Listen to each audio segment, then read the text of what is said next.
হাতে মাত্র 1 মাস সময়, পুজোর তো আর বেশি দিন বাকি নেই। তো আজকে থেকেই শুরু করে ফেললাম পুজোর কেনাকাটা। তো আজকে প্রথম আমি পুজোর কেনাকাটার জন্য বাজারে যাচ্ছিলাম। এদিকে আমি তো পুরো রেডি হয়ে গেছি, আর ওদিকে আমার মেয়ে আর শাশুড়ি মাও রেডি হয়ে গেছেন। তো আমরা প্রথমেই চলে গেছিলাম ভি মার্টে।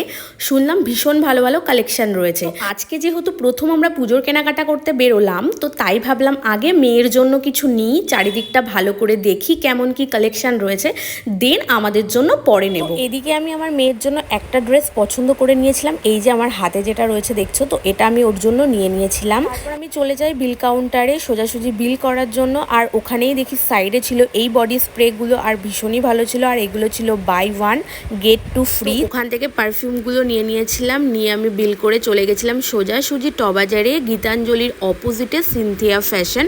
ওখান থেকেই বেশিরভাগ মেয়ের জন্য জামা নেওয়া হয়, কারণ ওখানে সত্যি কথা বলতে খুব ভালো ভালো কালেকশন ছিল। থেকে মেয়ের জন্য একটা কট সেট নিয়েছিলাম, আর বাড়ি আসার পথে মুদিখানার দোকান থেকে টুকটাক কিছু নেওয়ার ছিল, আর নিয়েছিলাম 2 প্যাকেট তিলের নাড়ু। সো ভিডিওটা ভালো লাগলে অবশ্যই একটা লাইক করে দিও।